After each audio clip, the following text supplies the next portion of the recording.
क्या पढ़ेंगे? मौलिक कर्तव्य के बारे में पढ़ेंगे ना। अंग्रेजी में क्या बोलते हैं उसको? फंडामेंटल ड्यूटीज बोलते हैं ना। ड्यूटी यानी कर्तव्य। जैसे कल हम लोग पढ़े थे फंडामेंटल राइट्स, मौलिक अधिकार ना। तो मौलिक अधिकार को हम लोग का ये बताता है कि अनुच्छेद यानी 32 कि किसी प्रकार से अगर आपका अधिकार का उल्लंघन हो तो आप सीधे सुप्रीम कोर्ट या हाई कोर्ट जा सकते हैं। भारतीय में बताया। लेकिन जो मौलिक कर्तव्य है कि आपको क्या जरूरी है ना, क्या जरूरी है, जिसे आप सरकार से अधिकार जताते हैं कि मेरा अधिकार का उल्लंघन हो रहा है, अधिकार जिसे आप मानते हैं, तो सरकार भी तो आपसे जिम्मेदारी मांगेगी। भैया आपका क्या काम है? जैसे आप माता पिता से गुहार लगाते हैं कि हमको कलम चाहिए, पेंसिल चाहिए, कपड़ा चाहिए, चाहिए कि नहीं चाहिए? तो माता पिता भी तो कहते हैं कि भैया तुम स्कूल जाओगे तब तो तुम अपना जिम्मेदारी निभाओ। तो अधिकार जहाँ है वहाँ की जिम्मेदारी है। अगर कहीं पर जाइए कहेगा 500 रुपया दीजिए तो क्यों देगा? कहेगा कि आप दिन भर काम कीजिए, है ना। जब आप दिन भर काम कीजिएगा तो ये आपका अधिकार है, तो अपना जिम्मेदारी पूरा करिएगा तो 500 रुपया ले जाइए। तो जिस प्रकार से माता पिता जो है ना, आप अधिकार मांगते हैं माता पिता से, तब माता पिता भी आपसे जो जिम्मेदारी मांगते हैं, ये कर्तव्य की काम करो तब देंगे। जैसे मान लो सपोर्ट डेट में जैसे आप कहते हैं कि हम मैट्रिक पास जो है, माता पिता डिमांड करते हैं, नहीं आप करते हैं डिमांड कि हमको मोबाइल चाहिए, तो माता पिता भी डिमांड करते हैं कि तुम पास कर दो मैट्रिक तो तुमको मोबाइल दे देंगे। कोई बाइक के लिए ज्यादा जिद करता है वो भी करते हैं, ठीक है तुम्हारा अधिकार है, तुम पास करो तुमको बाइक भी ले देंगे। तो एक सरकार भी जो है ये कहा कि भैया हम आपको तो सुविधा दे रहे हैं, अधिकार तो दे रहे हैं, लेकिन मेरा भी बात को मानना है, अपना कर्तव्य को जो है करना है। समझ में आई? अब यहाँ पे समझेंगे कि मौलिक कर्तव्य जो है मूल संविधान में नहीं है, ठीक है ना। मूल संविधान में नहीं है, ये अनुच्छेद जो है 51 में है, ठीक है। अब इसके बारे में हम लोग डिटेल से जो है हम लोग पढ़ेंगे। देखेंगे कि 42वां संविधान संशोधन 1976 में जोड़ा गया था। कब जोड़ा गया? 1976 में जोड़ा गया है ना। अब ये जो है आर्टिकल जो है 51 क में जोड़ा गया, ठीक है। मौलिक अधिकार पूछा जाएगा अनुच्छेद कितना में आता है? 51 क में आता है, ठीक है। तो जो आपको स्वयं सिंह समिति है वो सिफारिश की है सरकार से, कहे उनको कर्तव्य को भी तो करवाइए। अगर कर्तव्य नहीं करेगा, अधिकारी मांगेगा फिर गड़बड़ा जाएगा ना। फिर आने वाला जो हमारा पीढ़ी है फिर वो नहीं मानेगा, तो उसको कर्तव्य तो दीजिए। अब भैया इतना काम कीजिए तो फिर आपको देंगे, समझ में आइए ना। तो अब देखिए सिफारिश जो है स्वयं सिंह समिति, इसमें 12 मेंबर थे। कितने मेंबर से? 12। मौलिक अधिकार भाग 3 में है, मौलिक अधिकार भाग 3 में, और मौलिक कर्तव्य जो है भाग 4 क में है। समझ रहेगा? तो मौलिक कर्तव्य जो है कितना भाग में है? 4 क में है, ठीक है। अब ये कहाँ से लिया गया था? जिससे मौलिक अधिकार जो है कहाँ से लिया गया था? यानी अमेरिका से लिया गया था। लेकिन अब जो है मौलिक कर्तव्य कहाँ से लिया गया? रसिया। समझ में आएगा? वहां से लिया गया। इतना तक आपको समझ में आ गया? क्लियर है ना। अब देखिए कि मौलिक अधिकार जो है 11 है। कितना है जी? 11। मौलिक कर्तव्य जो है 11 है, फंडामेंटल ड्यूटी 11 है। अब देखिए कि 42वां संविधान संशोधन 1976 में यानी कि आपका 10 जो है मौलिक कर्तव्य था। कितने थे? 10। उस वक्त में जो सरकार थी वो इंदिरा गांधी की सरकार थी। किसका थी? इंदिरा गांधी की सरकार थी। यहाँ तक ये क्लियर है ना? तो पूछा जाएगा कि इंदिरा गांधी के सरकार में कितने जो है मौलिक कर्तव्य थे? अगला हम देखेंगे कि 86वां संविधान संशोधन 2002 है ना। उस वक्त में जो है सरकार जो है अटल बिहारी वाजपेयी थे, उस वक्त में 11 मौलिक कर्तव्य था। कितने जी? 11 मौलिक कर्तव्य। तब पूछा जाएगा कि 11 मौलिक कर्तव्य जो है किसके सरकार में था? अटल बिहारी वाजपेयी। याद रहेगा ना? क्लियर है यहाँ पर? अब देखिए प्रकृति क्या है इसका कि गैरवाद योग्य, मतलब कोर्ट द्वारा लागू नहीं हो सकता है। जिसे हम लोग मौलिक अधिकार जब पढ़ रहे थे फंडामेंटल राइट, इसमें किसी प्रकार की अगर दिक्कत होती थी सीधे सुप्रीम कोर्ट और हाईकोर्ट में जाते थे कि नहीं जाते थे? लेकिन इसमें कोई अदालत से लेना देना नहीं है, ठीक है। अब यहाँ पे देखेंगे कि अनुच्छेद 51 में है ना, इसमें ए बी ऐसे करके के तक 11 लोग आ गए जी, 11। तो 11 के बारे में जो मौलिक अधिकार हो, 11 मौलिक अधिकार के बारे में हम जानेंगे। तो आप लोग रेडी है? Yes sir. तो देखिए आपको एबीसीडी जिसको याद होगा ट्रिक के माध्यम से ही याद हो जाएगा। एबीसीडी सबको याद है? यस याद है ना? तो देखिए ए से होता है एंथम, एंथम मतलब राष्ट्रगान। तो राष्ट्रगान राष्ट्र ध्वज का आदर करना चाहिए। बहुत सारे लोग जो है मतलब सरकार कहती है आपसे कर्तव्य मांगती है, जिम्मेदारी आपका है कि आप झंडे को हमेशा सम्मान कीजिए। बहुत सारे लोग देखेंगे कि झंडा को जो है टेबल पर रख देगा तो उसको पोछा लगा देगा, लोग उसको कपड़ा में तो कहीं दुपट्टा जो है बना देता है।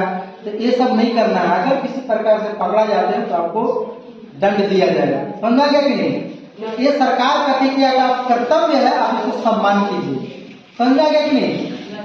जो नवीन जिंदल के बारे में बताए थे है ना, ये जो है आपको 2004 में जो 10 साल का तपस्या के बाद में कि झंडा आप फहरा सकते हैं, तो वो भी है ना जी।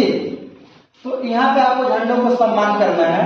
और राष्ट्रगान में बहुत सारे लोग जब राष्ट्रगान जब राष्ट्रगीत जब ये सब होता है तो बहुत सारे लोग जो है इधर उधर बातें करते हैं। उसको मान सम्मान करना आपका कर्तव्य है, ड्यूटी है।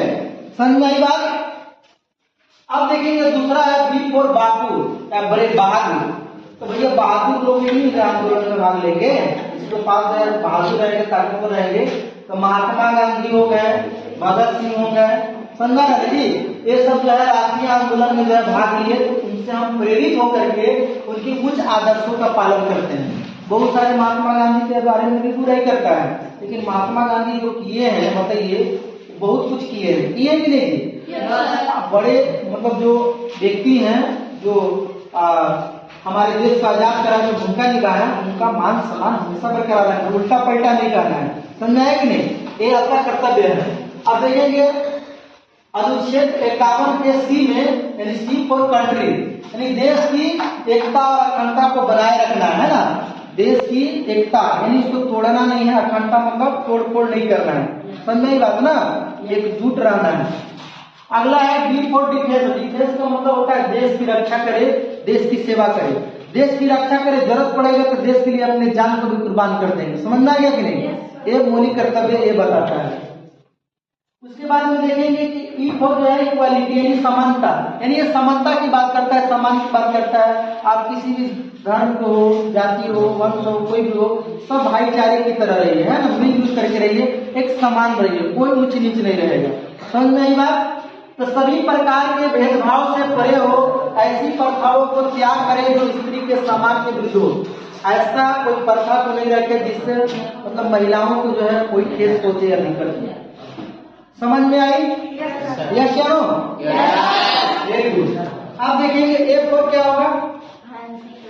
सब लोग बोलेंगे ए फॉर क्या होगा? फैंसी कल्चर, यानी अपनी संस्कृति को बचा के रखना है ना। जैसे महिला लोग को जब शादी होती है तो वो अपना मांग में सिंदूर लगाती है, भैया ये संस्कृति है। अब मुस्लिम लोग में देखेंगे तो उन लोग नहीं लगाता, लेकिन अब शायद उन लोग भी प्रारंभ कर दिया है लगाने के लिए, है ना। तो संस्कृति अपना बना के रखना, अपनी संस्कृति को बचाए रखें। समझ में नहीं आ गया? क्लियर है? अब अगला देखिए जो है जी फॉर ग्रीन। तो ग्रीन यानी पर्यावरण में जो भी चीजें जैसे आपके जीव जंतु वन्य जो है उसकी आपकी रक्षा करना है। बहुत सारे तो पेड़ की कटाई कर रहे हैं, कटाई बहुत कर रहे हैं, लगाई भी नहीं रहे हैं। बहुत सारे जानवरों को जो है तकलीफ पहुंचा रहे हैं। तो आपके अंदर करुणा दया होना चाहिए, है ना जी, और उसकी रक्षा करना चाहिए, तोड़ फोड़ नहीं करना चाहिए। तो पर्यावरण के अंतर्गत वन जीव की रक्षा करें। समझ में आ रहा है कि नहीं? आपके अंदर दयालुता होना चाहिए, किसी भी जीव पर जो आपको मतलब उसको परेशान नहीं करना चाहिए। अगला एक पर ह्यूमैनिटी यानी मानवता। मानवता क्या होती है? मानवता वो चीज होती है जो आपके अंदर करुणा दया होना चाहिए। अब कोई आदमी आपके मतलब घर के पास आ गया, बहुत दुखी है ना, मदद के लिए आ गया, या उसको भूख लगा है तो घर में खाना है तो खाना दे दो। अगर तुमको हो सकता है कि हम कुछ उसको फाइनेंशियल जो है कंडीशन को थोड़ा मदद कर सकते हैं तो आप करिए। आपके अंदर करुणा दया नहीं है कि डांट के जो है उसको भगा दीजिए, तो फिर आपके अंदर मानवता कहाँ है? ह्यूमैनिटी नहीं हुआ। मानवता इसी को बोला जाता है। समझ आए कि नहीं? दुख पर किसी को मदद करिए, समय पर रक्षा कीजिए। ज्ञान अर्जन का मतलब हुआ जो बच्चे पढ़ने चाहते हैं उसको ज्ञान की ओर जो आगे बढ़ाइए, उसकी मदद करिए। इसलिए कि वो पढ़ने में उसको मन लग रहा है क्रिकेट में भेज दिए, किसी क्रिकेट पसंद है आप जो है पढ़ाई में भेज दिए। तो जो चीज में जिसको इंटरेस्ट है उसमें उसको कहिए कि आप आगे बढ़िए। क्लियर है सबको? ये नहीं आ रहा है जी। I for the India income, इसका मतलब सार्वजनिक संपत्ति को सुरक्षित रखे और हिंसा से बचाए। जैसे हॉस्पिटल बहुत सारे हैं, हॉस्पिटल में जैसे आप वहाँ जाइए तो बहुत सारे व्यवस्था, बहुत सारे लोग तो उसमें चोरी करके भी ले जा रहा है, उसका तोड़ फोड़ भी कर रहा है। स्कूल विद्यालय पौधा उधा लगाया उसको भी अब नोच दे रहा है, कबाड़ दे रहा है, दरवाजा तोड़ फोड़ कर दे रहा है ना, कहीं पंखा बत्ती है उसको अति कर दे रहा है। ये सब नहीं करना है, क्योंकि हम लोग कहीं टैक्स से सरकार स्कूल बनाई है, हॉस्पिटल बनाई है, संस्था बनाई है, विद्यालय बनाई है, और उसी को हम लोग तोड़ फोड़ कर रहे हैं। इसकी रक्षा करना है। सरकार की जो संपत्ति है जैसे ताजमहल हो गया है ना जी, ताजमहल, लाल किला, ये सब इसकी रक्षा करना है, ये नहीं कि उसको तोड़ फोड़ करना है। क्लियर है? अब अगला आ जाता है आपको ये फॉर ज्वाइंट एक्टिविटी, सामूहिक गतिविधि, यानी सभी क्षेत्रों में उत्कर्ष की ओर बढ़ने का सतत जो है प्रयास करना चाहिए, जिससे राष्ट्र की निर्भरता बढ़ते रहे। मतलब जो लोग जिस फील्ड में आगे बढ़ना चाहते हैं वो प्रयास रहे जिससे देश को भी रक्षा हो सके। समझ में आए कि नहीं? क्लियर हो रहा है ना?